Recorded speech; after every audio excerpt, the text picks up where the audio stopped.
President Muhammadu Buhari has disclosed that Nigeria will soon be taking delivery of military weapons and aircraft from Jordan, China and the United States in order to reinvigorate her campaign against terrorists operating within the country. The president made a disclosure at yesterday's virtual meeting with the Security Committee of the Nigeria Governors Forum, represented by one governor from each of the 6 geopolitical zones of the country. It called on Nigerians to be patient and not to expect a dramatic change in the ongoing effort to combat insurgency, as according to him, some time will be needed to train the fighting personnel who will be required to operate the incoming weapons. President Buhari also dismissed the notion that Boko Haram was better equipped and funded than the armed forces. He, however, admitted that more military capability and capacity needs to be procured for the campaign. During the meeting, the second of its kind in 24 hours, the governors demanded security bailout from the president, citing the $1 billion they allowed him to withdraw from the excess crude account to procure weapons as a justification or as a justifiable reason for their demands. This one, meetings, but good talk from the meeting and action. We talked about action yesterday, but we're seeing action. I agree. I mean, it's good to see these meetings. On the one hand, it reassures Nigerians that, the government is not sleeping. It's having the consciousness of the reality on ground. But on the other hand, they would question what is the outcome of these meetings. Is it business as usual? But you're right. The conversations we're having at these meetings, or we see them having at these meetings, seem to, look like the administration is beginning to shift from that denial stage they have been to say, the Boko Haram has been decimated, they've been technically defeated. When the president is talking about light weapons, the president is talking about intelligence sharing. And he said yesterday, we have said enough about the military rejigging their strategy. They need to do more. That is good to hear. So the bulk now is shifting to say the president is awake to, the realities on the ground. The foot soldiers, those, who will prosecute this war, what are they doing? And then on the part of the governors who are asking for bailouts, that's another debate. For governors who have security vote that has been shrouded in so much secrecy, I think it will be very difficult to convince their critics that they need additional monies for security. Dr. Abati? Well, in Nigeria, we hold talks a lot. Olarotimi wrote a play which is titled Holding Talks. But it's not enough to hold talks. The people will expect results. Yeah. And, so there must be follow-up action. And the result that we expect with regard to national security is a de-escalation of violence and conflict in all parts of the country. And, Nigeria to be seen to be winning the war against terror and mobilizing at both the local level and the international level. In principle, the meeting between the president and service chiefs and the vice president and representatives of governors from across the country is something to be encouraged, because these governors are the persons in charge of various parts of the federation. And so constant dialogue with the federal government is useful. This week alone, the president has met twice.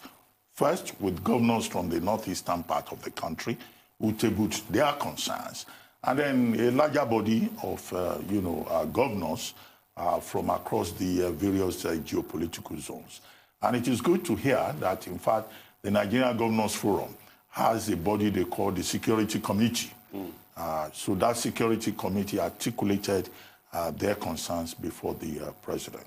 As usual, the president, at this virtual meeting that was held yesterday, reassured Nigerians that government is up to the task, more or less echoing the same statement that had been made by the Chief of Defense Staff, and that Nigeria does not have the problem of resources with regard to the procurement of weapons. I think that clarification is also useful, because only, 2 days ago, the president was quoted in some reports as saying that as a result of COVID-19 and the drop in the spot price of oil, the resources available to government to prosecute the war are not readily available. So now we hear that more weapons will be procured. He went further to also say that it is not true that Boko Haram is better equipped than the Nigerian military. And I guess this is in response to the concern that has been expressed by some of the soldiers at the war front who said, look, the terrorists have better equipment. But what all of us must realize is that what we're dealing with is what is called theoretically asymmetrical war. It's not a regular type of war. So, it's a prolonged war, it's protracted. The enemy does not have a location, as it were. The enemy does not have a known uniform. The enemy could be mercurial. It could strike at any particular time. But it is the responsibility of government to protect lives and property and to make the Nigerian environment safe. So as long as there is a meeting of minds between our leaders, among our leaders, that's a major priority. I go back to the original point about trying to get the result. Okay. Meanwhile, in a related development, in Ondo State, I've seen photographs and reports of the Southwest Security Network being launched, the Amotekun, with the governor of Ondo State fully decked out in an Amotekun gear. Yeah, I hope, Ondo State is not taking the lead for political reasons. I hope that Ondo State is taking the lead out of this, general commitment to security. As you have always said, the main job of government is the security and the welfare of the people, as spelled out in the Constitution. And no effort should be spared to ensure that whether it's in the Northeast or the Northwest, or in Southern Kaduna, or in Ondo State, or in the Niger Delta, that Nigerians can feel secure. There was one other issue there that needs to be addressed, which came up in the meeting. Issues about poverty, unemployment, and the trust deficit between government and the people. Now, poverty and unemployment, these are things that can be addressed in the medium to the long term. But trust deficit, I thought it was encouraging to see the leaders of Nigeria at this moment recognizing that the people of Nigeria, they have trust issues with regard to the people who lead them. And it's up to them to address that. All right, that's quite very spot on there. That's all on news headlines. We'll take a short break now. When we return, we'll have the trio of Rotus Odiri, Michael Wilson, and Aaron Akirjala to give us updates on Africa, global business, and COVID-19 pandemic. Stay with us.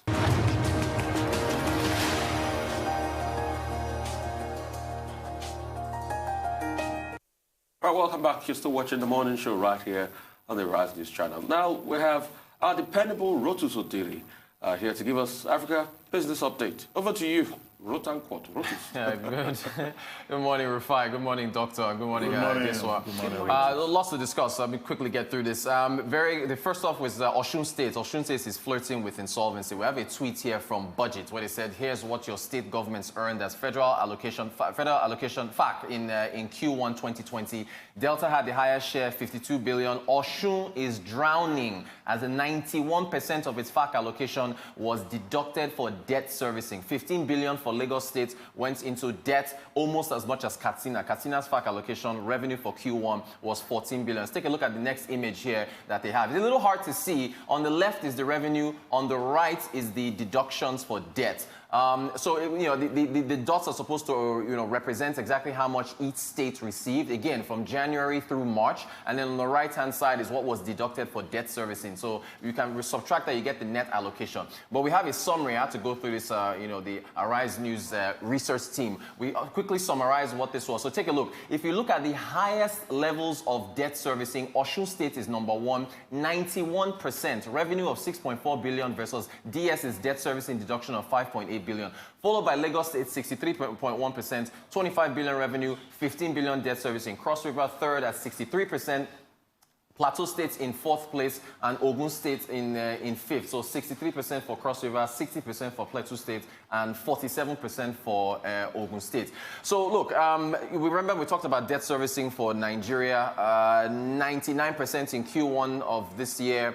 Q2 was about a little over 70%. So the apple isn't falling very far from the tree with regards to the issues that the states are facing. So it's something to where, Boasen Omofaya, the host of Arise Exchange, which our viewers can watch at 7 p.m. every day on Arise News, he joined me on the Global Business Report to look at the issue with the states. The revenue model has to change. The whole issue of sharing. The states have to be more independent and raise their own revenue. Quickly, moving on to the NNPC. NNPC has put out an advertisement for a build, operate, and transfer model for their pipelines. The pipelines have to be revitalized. They're talking about pipelines that carry crude from Escavos and over to the refineries, the different refineries, also for processing and so on and so forth. They're talking about the amount of degradation that the pipelines have faced and how they are looking to, advertise for firms that are capable, engineering firms that are capable, that will be able to make their money back over time to, to respond to this advertisement. I believe the deadline is September the 4th or so, or the 6th. Provide all necessary documentation. So it's good to see the NNPC is doing what they can to revitalize the pipelines and have them, transport enough crude around the country. Hopefully, it might, lead to maybe less trucks on the road, because we know they spent a lot of money with regards to rehabilitation of these pipelines. They spent a lot of money with regards to security. So, it's good to see them actually following through on the Group Managing Director Kiari's instructions to try to get the NNPC moving forward in all aspects of its operation. So once again, NNPC has put out a build, operate, and transfer advertisement to revitalize Nigeria's pipeline network. Next up, we go to Uganda. This is the Minister of Uganda's Science, Technology, and Innovation Minister. He says we want to show we can make a machine of our own with Ugandan steel, lithium and copper bamboo floors and banana fiber seeds. He's referring to electric vehicles, electric buses. Uganda is going to be the site of Africa's first electric bus plant, and it's going to be a site called Jinja, I believe. It's about 50 miles from Kampala, which is the capital of Uganda. Heavy pollution there. They're looking at starting production in July of 2021. They are reliant on the Chinese. Let's take a look at his second quote where he talks about the Chinese. Our biggest challenge, of course, will be China, the big players that make electric vehicles more efficient in pricing. So there's one component of electric vehicles, which is lithium. Lithium is part of the batteries that power electric vehicles. And if you're an investor who is interested in betting on lithium long term, this is an ETF, an exchange-traded fund that tracks a particular tracks lithium. The symbol is LIT, which is a slang that young people like to use. But it's up 40% year to date. So if you look at what Tesla is doing with electric vehicles, you look at what China is doing, you look at what's going on in Europe, if you want to take a bet on the future of the demand for electric vehicles, you want to probably put your money in lithium. And these ETFs, they track them. So it's going to be interesting to see what how Uganda generates jobs and how electric vehicles reduce pollution. It's a step towards the future with what they're doing. And they're hoping to, outside of the lithium batteries, they are hoping that they produce a majority of these items in Uganda. So again, July 2021 is when they begin. Up next is out of South Africa, I believe. The MBA is looking to hire, or rather they've hired an investment banker. His name is Victor Williams. He's going to be based in South Africa. He's an investment banker. He used to work for a Standard Bank, but now he's an MBA executive, and they've put him in charge of promoting the MBA across Africa. So he's going to be based in, I believe it's Cape Town or Pretoria, and he's going to be working on promoting the MBA across Africa. So I thought it was a very interesting choice for them to pick an investment banker. But again, there's a lot of deals that are going to be involved with trying to broaden the MBA across Africa. I think the MBA is pretty popular across Africa already. But again, the main gist of the story was the fact that they picked an investment banker who will be promoting the MBA across the continent. So it will be interesting to see how much he gets the numbers up with regards to MBA viewing. Finally, Egypt's inflation for July decelerated to 4.2% year-on-year. Year-on-year inflation in June was 5.6%. This is the slowest pace of increase we've seen in Egypt since 2019. The main component of the consumer price index basket is food and beverages. That slowed by 1.5% in July. The central bank target rate is 9%. They are well below it. You have to look at this next chart from Egypt and see where Egypt has come from. You see that red line there? This is when they devalued their currency back in November of 2016. They devalued it by 13%. If you look at the pass-through effect of exchange rate, the pass-through exchange rate effect, Egypt's inflation back in 2017 touched 30%. They got a $12 billion loan from the IMF. The IMF said, look, you have to float your currency. They floated the currency. It caused a further devaluation, I think about 40-50%. There were protests. Prices were going up. Egypt was looking like a basket case. This was after following the Arab Spring. And you know where they are now, it's a big improvement from where they came from. Okay, that's it. Thank you so much. A takeaway for you before we move on to Michael. Check out Kira Motors. They're already making electric cars in Uganda. That's them. That is Kira Motors. All Yeah, right. So moving on to business update. Michael Wilson joins from London. Good morning. Yeah, I'll start off with China shares, and they are, good morning, they're on course for their worst day in over 2 weeks, as this kind of souring market sentiment and data showing softer growth in bank lending as well. A lot of profit taking across the board as well. I sort of alluded to this yesterday, and it did actually happen. It's been a pretty good run, basically, and people are taking their money off the table, some profit at least off the table. We had this peculiar shot in the arm for the markets. Yes, I say peculiar because it doesn't really stack up, but here we go. Russian President Vladimir Putin said yesterday that the country has registered the world's first coronavirus vaccine. A lot of comment about this. Suspicions are that Putin is actually trying to score a sort of domestic win after mismanaging his country's outbreak and failing to revive the economy. And critics are saying that, you know, this is a dangerous ground because if it doesn't work and it backfires, and there's therefore a cover-up about it, which is a possibility, then that will go down extremely badly. And I would stress about vaccines, as I've said in the past, the point about a vaccine is it's given to healthy people to stop them falling ill, and therefore the safety bar level is very, very high indeed. And epidemiologists and immunologists yesterday were saying on our national news here that they were very sceptical about whether this would be actually achieved anytime soon. Remember, there are plenty of competing vaccination or vaccines actually being developed as we speak at the moment, but that's the Russian view.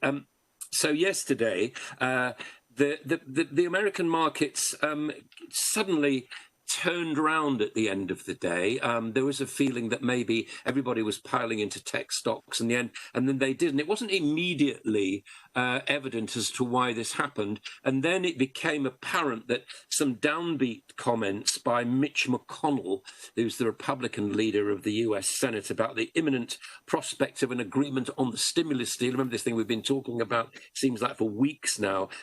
He was very pessimistic about that, joined in with Nancy Pelosi's comments, actually saying that the parties have been trillions of dollars away from each other, and markets had been working on the assumption, I don't know why they do it, but they were, that the executive orders which President Trump came on Friday would actually help things. Well, it looks like this is extremely premature at the moment, and a rising stock market actually doesn't make people think. So there is a thought that maybe what needs to be happening is a sharp pullback, and that would concentrate minds to the job in hand, because there is a lot to do. European markets now, as a result of last night's late sell-off, I think we have been opening slightly lower here, and there's been a lot of pessimism about the UK GDP figures, which have been out since 7 o'clock this morning, but I'll come on to those in a second. And we saw, in the rest of Europe, remember, we've seen these eye-watering GDP numbers from the likes of Spain, a Q2 drop in output of 18.5%, the drop in Germany, 10.1%. So to the UK then, and I just want to run across yesterday's jobs figures, which obviously we didn't really get a chance to talk about yesterday, but whatever those figures were, they don't tell you what's actually really going on. There's no question that jobs are being obliterated at a faster pace than they were after the financial crisis. For the record, the Office for National Statistics said just about 250,000 jobs disappeared between April and June, but we know, and in fact, they said that the idea of a furlough, where people don't actually have to go to work, is complicating things massively, and the downturn will be much greater. So speaking of which, then, we were expecting a big drop from the minus 2.2 contraction of GDP in the first quarter, and we got it. The UK economy suffered its biggest slump and since the financial crisis. We are now officially in recession. The economy shrank by 20.4% compared with the first 3 months of the year, and household spending and all the rest of it, construction outfit. I mean, again, this pushed the UK into technical recession. That's defined as 2 straight quarters of economic decline, and that's the first time since 2009. The more important question about all this is really how quickly the economy is actually going to bounce back, if it indeed will. And today's numbers saw this sharp fall in April, which we know about. So we need to see a big acceleration, which you'll get in a few months' time in the June numbers, to pull the number back into the sort of mid-teens level. That's what the market is hoping for at the moment. Mid-teens of lack of GDP, but no V-shaped recovery as far as we can see. And we don't need a history lesson. We must look, everybody, this is what the markets are all about. You have to look to the future. There's no point in looking to the past. Take the lessons of the past, but there are none here. So there was a big drop. So there was a pandemic. That doesn't actually provide anything intelligent. That's just showing how much of a headwind the economy actually had to face. So what will the shape of the new economy be? I do not know the answer to that question, but we're going to see a big difference in the way that asset management is now taken, the shape of portfolios. Some of these big names like Virgin, Pizza Express and so on may actually disappear or maybe changing the way they are. Finally, to commodities, and strangely, silver and gold actually dropped sharply yesterday. I don't understand why. I think it was a bit of profit-taking because there's an enormous amount of risk around, and you normally see an increase in those prices when there's risk, and oil prices have just been edging up very, very slightly. But again, no history lessons, please. Let's look to the future, and let's make some intelligent decisions about where we're going, and let's get people back to work. That's the global view so far. Well, quickly, Michael, I mean, the Chancellor was very optimistic about economic recovery in the UK economy. But now it looks like Britain is even performing worse than Spain with, the figures that came out from the first quarter yesterday. How bad is it likely to get? And what will be the effect, particularly on ordinary people? And then as for Russia, coming forward with the vaccine, what they call Sputnik 5.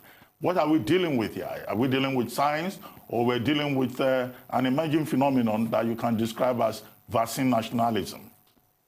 Yeah, I think vaccine nationality is a good way of putting it. I think everybody's very sceptical about this Russian claim, quite honestly, but who knows? I mean, they are very good at vaccines, no question about that. And that's what immunologists were saying here yesterday. But to actually put a timetable on when something like this is actually going to be in production is very, very difficult indeed. As far as the economy is concerned, yes, I think, as I was saying, what you've seen is everything GDP figures always look back at what's happened, and they are always, Doctor, revised, as you know, and they're either revised up or down.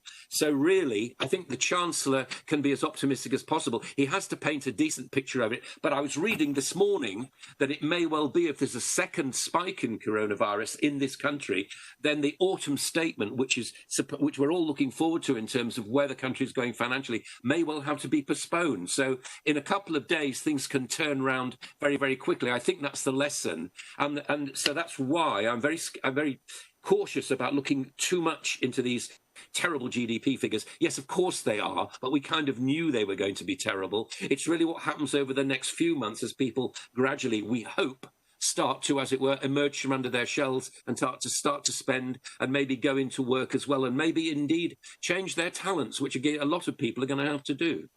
Michael, I was wondering if you'd be comfortable taking that Russian vaccine. But let me ask you about the U.S. markets. There seems to be a parallel between, the reality in the markets and the American economy reality. What's going on? It doesn't paint the true picture. Again, I would trust that the markets look forward. They don't look at what's happening now. They always look forward. They have to prepare themselves for what the next few months are going to. That's what investment is all about. That's what the markets are trying to do. Now, I would go with you by saying the reaction is sometimes an overreaction. Sometimes there's been this kind of this FOMO, fear of missing out thing, that people have actually jumped into stocks when they shouldn't have. Certainly, I think there's a lot of tech stocks are overvalued. I think that stocks like Tesla, for example, well, we talked about this the week before last. My view about Tesla, for example, yeah, everybody's buying into it because it looks like a good idea. You wait till you see, though, whether they actually get to their targets that they've said they're going to do by the end of the year. That's the test. So in a sense, people are jumping in where they shouldn't. But generally speaking, there will always be a split between what happens on Main Street and what happens on Wall Street. That's the way investment actually is. Main Street is suffering and may not get, if there is a stimulus deal, it may not get the money from that in time. Thank you so much, Michael. Let's not miss out on Aaron. For update on COVID-19 pandemic, Aaron Akerejala is here with us. Yes, good morning. I want to say good morning to you, Rufai. Good morning to you, Doctor. We found it, Aaron, good morning. We found the vaccines from the Russians, isn't it? Because we're always asking, when are we going to get the vaccine? Finally, we've seen something called Sputnik. But you know, when you hear Sputnik, you remember Sputnik. Yes. Now, the point is this. Since we started on that note, we know that there's been talk about the Sputnik 5, as they want to call it in Russia, which is supposed to be an homage to Sputnik 1, talking about the first the first space satellite that was launched back in October of 1957.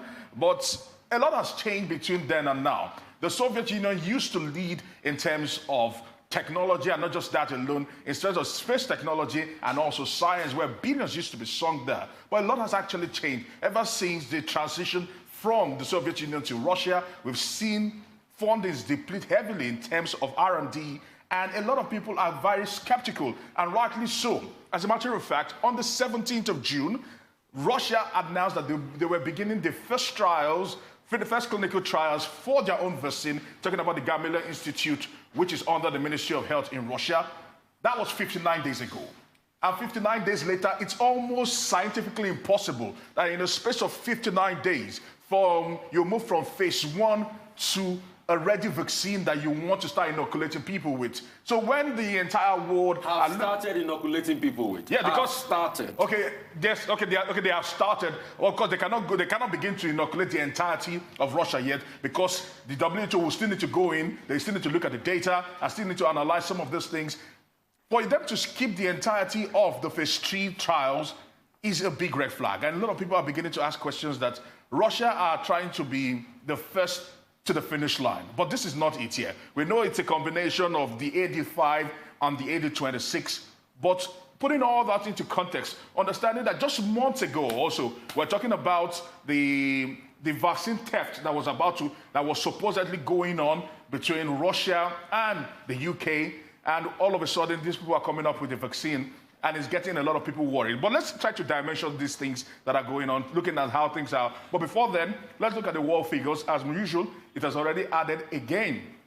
Now we have well over 20,294,901. And at the moment, global death still stands at 741,420. So we're looking at this, and we're still hoping that a vaccine comes in very soon. Although there are massive promises from other works, but let's begin to break them down for you one after the other. Of course, the very first has to be the vaccine testing. We know that there are 135 vaccines and more in the works. 19 are in phase 1, 11 are in phase 2, 8 are in phase 3, and 2 are in the limited approval phase, which includes the Cancino Bio's work and what we are seeing from the Gamaleya Institute right about now. Now, let's try to break it down. Like we said, they are all very, very different vaccines. For the very first one, talking about the vaccine testing process, which actually looks at the development, the genetics vaccine. Moving on to the next slide, please. Thank you very much. The genetic vaccine, we've talked about what Moderna are actually doing in the US, where President Donald Trump has sunk in over $1 billion there to help with this particular research, and hopefully they will be able to get something happening. At the moment, they're in phase 3 trial, and they're still pushing ahead, and they're hoping that very, very soon, maybe late September, early October, we might be getting something out of there. And also biotech, the German pharmaceutical biotech, alongside Pfizer and Fosun Pharma, those ones are in massive combined phase 2 and phase 3 trials. At the moment, we know a lot is being sunk there. Donald Trump has also sunk another $1.9 billion into that particular one. Of course, they are expected to get 100 million doses, and a standby 500 million again from that particular people. Let's see how it goes down. Argentina, Brazil, and Germany are where the phase 2 and the phase 3 are going on right now, also in the US. So that's it. Moving on to the next slide right now. Now, we don't just only have that. Now, the viral vector vaccine, We've spoken about what Sarah Gilbert and her team are actually doing in the UK with the University of Oxford and AstraZeneca. Massive work is being done there. They're showing great promises. And the vaccine we've been talking about the Sputnik 5. It mirrors what we are seeing with these two here right now, talking about the ones from AstraZeneca and the ones from Cancino Bio. So that is where it's getting a lot of people worried. But same as those from the Gamaliel Institute, Cancino Bio have been testing this particular vaccine on the military for quite a while right now. So that's why you can see that they've been approved for limited use there, alongside what you're seeing in Gamaliel, with the Gamaliel Institute and the vaccine that they say they do have. Question marks are being raised because they did not do any major phase 3 trials. And if you do not do phase 3 trials, it must be said that vaccines are not just given to sick people. Vaccines are given to healthy people to make them even better and actually immune them from any kind of sicknesses. So if major trials are not yet done, certainly how do you talk about the efficacy of the vaccine? Now moving on to, just before I come to you guys, quickly moving on to another protein-based vaccine, another one that is actually going out there, popularly known, because you can see Novavax, one of those guys in that particular bracket. And lastly, before I come to you guys, the whole virus vaccine with Sinovac are also there, and not forgetting Sinopharm. Sinopharm and Sinovac, Chinese companies also pushing for a vaccine from the whole virus vaccine CADA as it stands right now. Okay, I've just got two things to say. Number one is New Zealand. We all celebrated New Zealand as a poster child for how to fight coronavirus. 100-day mark without having any localized case, but finally they've got 4 positive cases, and I'm sure they are going to go on the lockdown. In fact, they started the lockdown and are going to review the process again. Russia and its vaccine. So the story broke yesterday, and President Putin said he had inoculated his daughter. And he said these were the reactions he got. At first, when they put the vaccine in his daughter, she had a temperature about 38 degrees. And afterwards, it came back to about 37 degrees, and she's been normal since then. And they also went further to say that they've tested and they have antibodies. They went further to say that about 20 countries are saying, oh, I'm making orders for 1 billion vaccines now out of the Russia. There are many sides to this. I mean, some are saying, oh, there could be a connection with the American elections. I don't want to believe that in the first place. No. Secondly, no. I mean, some are saying, oh, maybe vaccines should be ready before the American, but I don't want to believe that. But this is what the Russians are saying. They said they are ready to go at this, that if phase 3 is, inoculating the people and giving people this vaccine so that they can take this vaccine and they can start to read from here. But on the flip side, many scientists in the world, in fact, Dr. Fauci came out to say, I'm not sure about this thing.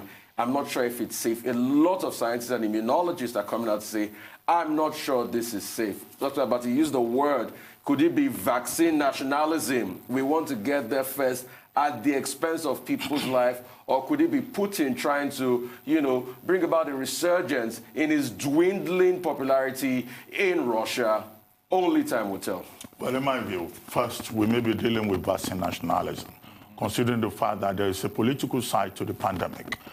Both among the scientists and the big pharmaceutical companies, and also, the contestation among countries in terms of who will break the tape first. So that's something to be interrogated. Secondly, I think we need to underline the position of the World Health Organization.